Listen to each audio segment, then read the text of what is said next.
I'm one of those annoying people that can never look at something for 10 seconds without thinking, how can I make this better? 5, 4, 3, 2, 1. Welcome to We Are Duffree's Perspectives. We have a lot of responsibility. We reach thousands and millions of people through the projects that we're doing. We are a creative agency maximizing the positive impact on businesses, society, and our planet. So if you currently look at all communication marketing campaigns, it's not always representing society. Radical change needs to happen now. Otherwise, brands and companies are going to get left behind. You know, if you're a marketing manager, if you're in a senior position, you're an opportunity maker. So how can you redistribute those opportunities in an interesting way? Every week, founder Mitchell talks to visionaries and changemakers who are shaking up the status quo. We create content for every living soul on this planet. Get ready to be launched into a new perspective. Best compliment you've ever received? I think someone once said I created creativity. I was like, whoa, that's deep, bro. Hits blunt. That was weird, but cool. Yeah. Your go-to comfort food? Butter. Put butter on anything now. What's your spirit animal? Capybara. That is my spirit animal. Something you would like to master? Guitar or saxophone. Saxophone's sexy as shit. Your favorite childhood memory? The sun. That was really weird. Like I was 5 or something when I left Tel Aviv, and all I remember was always warm and sunny and light. That had a major impact, and I think I will come to a point in life where I need that again. What's your guilty pleasure? I have so many. Like, I really love fucking bad movies, and I really love really bad music, and I really love not bad food, but some really cheap food can be really good, you know what I mean? Like, just melted cheese shit on a piece of rubber. Like, I love this. So I just have a lot, like 80s fucking rock ballads. Love that shit. Really bad action movies with Vin Diesel. Love it. Really cheap hamburgers or something. I love those too. Or cheap candy or something. So I'm a very big fan of quality, and I'm also a very big fan of non-quality things. Yeah. It's just weird. Yeah. Best advice you could give anyone? Figure out the value of time and act accordingly. That is the best thing I have ever said in my life, I think. My name is Ron Simpson. A lot of people think that's like a stage name, but it's actually just my name. I'm 37. I live in Amsterdam. I'm a creative entrepreneur that likes to have a lot of fun also. So I try to do fun things, and if they're not there, then I just, produce them. And that's sort of how my life went. So I like music. I used to work in that. I loved events. I used to give those. I'm crazy for food, so I started a restaurant chain. All of these little things come together. It's all based on me as a person, and I have creative ideas, which I try to make successful concepts. That's me. And besides all the things you do for yourself and with your own teams, you're also helping a lot of others, right? Yeah, that's probably my favorite thing to do. I think it's an age thing. I just got old. So when I was young, I was just trying to be the shit all the time. Like, how can I be the best? How can I be the coolest? How can I be whatever? And now it's more like, okay, how can we make a difference? How can we contribute? How can we build some cool stuff? And you can never do it by yourself. So I really love opening doors and helping people out. Also because I got helped a lot of times. So I think it's something you pass on. Yeah. Your professional background is really diverse. Yes. Can you shortly share the story of the Avocado Show? Oh, the Avocado Show. Yeah, sure.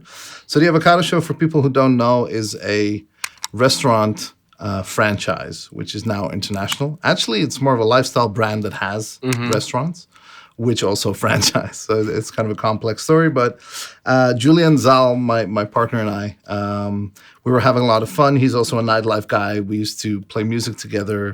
I managed him once. It was like we had all these little things going on. It was fun. We came together and we were like, okay, let's start a new adventure. What's it going to be? Let's do food. Okay, cool.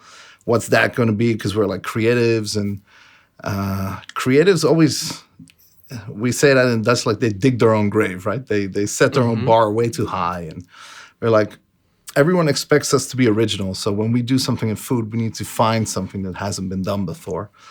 And we chose to do a mono restaurant based on avocados, and that really worked out. So we called it the Avocado Show. We created this amazing food style kind of thing, and a lot of content. And then we went online with it, and it just blew up immediately. It was online for like 10 minutes, and it was already in like 10 countries. So it was nuts. And just kept going. We hit a couple of 100 million views, and we had 100,000 followers, and it really hyped up across the globe. It wasn't just here or Europe. It was, you know, Thailand and New York and Tokyo and Australia, and it's nuts, you know. And that was kind of fun. And so all of this attention really inspired us to make it more than just a hobby. What can we do? How can we make this a real restaurant? How can we build the most amazing experience there is? And everything just started to fall together. And we created that. We opened it in 2017. That was the first one. Then we opened a second one, and we opened a to-go one, and then we opened one in Brussels, and we just opened in Madrid.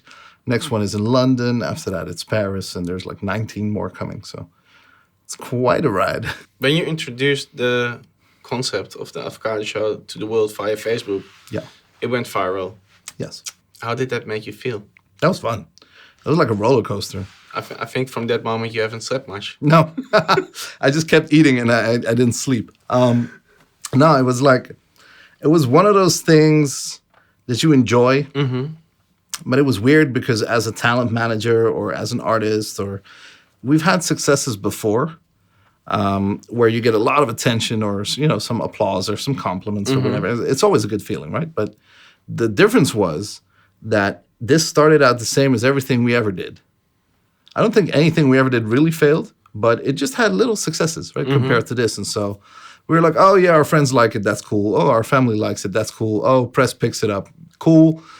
You know, you enjoy it, but it's something you expected. Yeah. The second it exceeds what you expected, that's when the real fun starts, right? I was like, holy shit, this is going to like Belgium. What is it doing in France? Why am I on Japanese radio? Why are we in a game show in Australia? Why is someone from Bangkok calling me that he wants a restaurant that I haven't built yet? Yeah. What the hell's going on, right? And after that, so the expectation part is just fun, but after that, it's just a wild roller coaster. We're like every day, surprised, caught off guard, inspired, stressed, whatever. Everything happened, you know, and you have to adapt, and you have to change, and you have to take action out of stuff that you didn't know that was coming. And that's fun, you know, that's a whole bunch of fun. And we went viral for like 3 months. That's like a lifetime of viralness, right? Usually you're happy if a post goes viral for like a day, maybe 2 days. 3 months, that's like, you know, 3 lifetimes of going viral attention. Yeah. So that was weird, but we I think we handled it very well. I think we took the right action. I think, of course, it was exciting and it's very flattering, but we also stayed, luckily, a little bit humble at the same time, because we could have gone apeshit with it, but it was still okay. We were just surprised, really enjoying it, trying to be in that moment, because a lot of people don't understand that when we started out the Avocado Show, it was never, the original plan was not to take over the avocado world, right? It was not like, let's build a franchise. No, it was like, hey, Julian and I want to do a little restaurant on the side next to our businesses, right? And so it had the natural, the organic vibe to just two friends opening a place. Yeah. And we tried to hang on to that as long as possible. But of course, we already knew, like, hey, shit, we need to, all this attention needs to scale into a business. We can't let this thing go. This is a real opportunity. So going from two friends opening a little place as a hobby into this is going to be an international franchise, that we try to stretch that cookie and enjoy the whole ride of it. And I think that was the most fun, yeah. Do you think it's a must for brands nowadays to build a strong visual presence in order to be successful? I don't think so. I think all you have to do as a brand is really connect with your audience, whether that's consumers, customers, guests, whatever it is. And sometimes you need to be very strong visually, and sometimes you don't, right? I'm pretty sure they still sell Post-its and paper clips to a large group of people, and they don't make it look amazing. It's functional. Yeah. So there's functional stuff, and then there's super visual stuff, and then there's, stuff that you buy because they have a monopoly or they're the only one there, or stuff that's scarce, or it doesn't really matter. I think if you are going for a certain crowd and you're using certain platforms, then yeah, you need to be visually strong. But I think 90% of the world isn't. So it also always comes down to the good proof of concept. Yeah, and also some concepts don't need it. You don't need to be everything. If something just works, glue works. You ever seen a good glue commercial? No, it just works. Yeah. And that's okay. But if you're competing against 11,000 other restaurants and everyone's doing the same food, if you're selling hamburgers and everyone's selling hamburgers, you need to find a way to be original. You need to find a unique selling point. That could be flavor, but you can't taste it through a screen. So you need to either tell a better story or be funny or make amazing pictures or use different colors, whatever it is. And in our case, it was really weird because we're almost alone. We started this stuff. There is obviously a little competition, and there are other brands now also doing avocado restaurants. But it's like a drop in a bucket, what I mean? It doesn't really matter. So we sort of we were building the plane while we were flying it. That's what we always said at the office, And so that went for the style as well. We could sort of dictate where it was going. So it's kind of interesting. And then your background and experience came there. Yeah, in a different way than a lot of people expect. They always said it's because you had a marketing agency and because you were an artist and you knew people and you already had a network. And obviously those things help. I mean, yeah, but I don't think it's necessarily that. It's just we don't know any better. If a marketeer starts a restaurant, it's going to be a brand. I don't know how to just start a restaurant. I know how to start brands. And this brand was a restaurant. And that's okay. And I think that's kind of funny. People just work with the skills they have. We know how to do this, so we did it. I don't know how to run a kitchen, so we hired someone who does.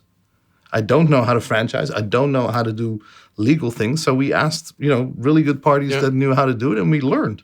And that, I think, is the most interesting thing. Like, we had a feeling for, maybe food or style or branding or whatever. Of course, we had a feeling for it, but we just tried to make a restaurant that we would love ourselves, a brand that we would buy ourselves. Where you would go to and want to go to. Yeah, you're proud of, You're like, hey, this is my place. Oh, that's kind of cool. I don't want to be like, I own that place, but, let's eat somewhere else. No, I want, we built it based on what we like. This whole pink couch thing is probably the silliest thing we ever did. Who puts a velvet pink couch in a restaurant? That's like asking for costs, you know what I mean? Like maintenance and all this hard stuff. We just liked it. And not thinking of, we have to build 100 of these restaurants or whatever. We said, no, it's just one. And then we pay for the couch, whatever. Then we buy a new couch every year, whatever. You know what I mean? Like, we like the couch, so we're doing it. And but now you have to. Now it's a different thing. But the basics of everything was just based on the stuff we love and we like. And even if it would cost us more, it was still a hobby project. So that's okay. Yeah. And also when you can put your passion to it. Yeah, true. The industry, the avocado industry in general, is getting quite a lot of bad press for how explosive it is. How is the Avocado Show contributing to a positive change in that area? I'm pretty sure we're the only restaurant in the world that had a documentary before we opened. I'm pretty sure we're the only ones. Like, the weird thing was when we went viral, we were getting all of this attention and all of these people were talking to us in a cool way, right? But at the same time, because it went around the globe, and avocado was like super trending in Europe and it was kind of new for a lot of people, but in like Latin America, South America, or even South Africa or North America, this is old news. They've been eating guacamole since I was a baby, and then 200, 300, 400 years, you know what I mean? So they were also at a different stage. They were already talking about, deforestation and water, what's going on, because that's closer to home for them. And they were past the love zone, you know what I mean? They were looking at reality already. And so they taught us a lesson that we needed to learn. We didn't even know. I was like, yo, cool, avocado's fun, let's do a restaurant. I didn't know there was a deforestation problem in Mexico. I had 42 seats in Amsterdam. How am I supposed to fix the deforestation problem in Mexico? Or a water problem in Chile? Up until then, I hadn't been to Chile. So I didn't even know. So there's two things you can do. The first reaction we had was sort of, I think, logical. They were like angry And they came to us like, how are you going to fix this? And my first reaction was like, why do you think I should fix this? I only have 42 seats and it's in Amsterdam. What are we doing here? And then like a day or two later, I started thinking differently. And I was like, maybe they think we can fix this. Not that we should fix this. Maybe they think we can fix this. What if we can fix this? What if we are the only brand in the world now that is being connected to this avocado stuff with a face? What if we could make a difference? And that's when we started thinking bigger, like, okay, what if it's not just one restaurant with 42 seats? What if we have 100? What if we have 1,000? What if we would be the ambassadors of avocados across the world? That would mean you have more power. You can go to a farmer, a grower, a distribution center, or whatever. And together with our partner for avocados, which is Nature's Pride, we went there. We just had discussions with them. Hey, is there something we can do? Could you teach me everything about this water problem? Could you teach me everything about deforestation? Why on earth is it going on? And so we decided to learn and figure out where we could have power and where we could have influence or where we could contribute and how we could do this as sustainably as possible. But we also realized we're very small. You know, it's a big name, it's a big brand, cool, it's a lot of fun, but it's only a little impact compared to all the supermarkets that sell an avocado. Or it's funny whatever. Because you became such a big brand, like the brand blew up so much. It was way bigger than the company. Yeah, exactly. So you became like the pick point for media or consumers. The poster child for a problem that's part of the system. Yeah, but not just a problem, for everything. So it was the weirdest thing. If numbers would come out to the press saying this year avocado grew by 28%, they would call us. Yeah. Why did avocado consumption grow 28%? I'm like, I don't know.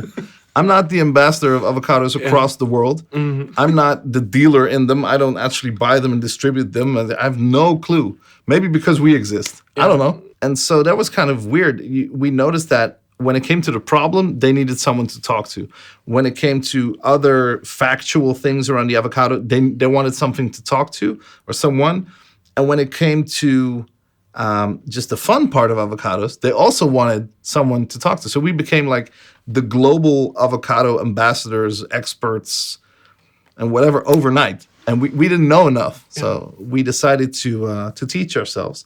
That's why we made the documentary. We just we said we cannot change every avocado farm in the world. Impossible. I don't even know where they are. So what can we do? Well, we can look at our own supply chain. We could go to the grower that actually makes the avocados we serve. Okay, let's start there. And that was already crazy. We went to South Africa, Chile, Peru, Mexico, all over the place just to talk to them. Explain to me about water. Explain to me about deforestation. What are we doing about it? What are you doing about it? Because I'm buying your avocados. How does that work? How does our partner help?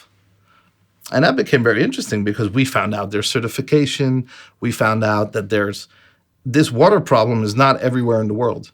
Right? If you look at South Africa, they grow avocados in a valley and there's too much water in the ground. They actually need to pump it out, which is the exact opposite of what's going on in Chile, right? So the media might open a little door, but you need to do your own research. You need to figure out how this works. And so we had a look, and we just decided as people, we already know who we are. As a company, we decided if there is a sustainable choice, we'll take it.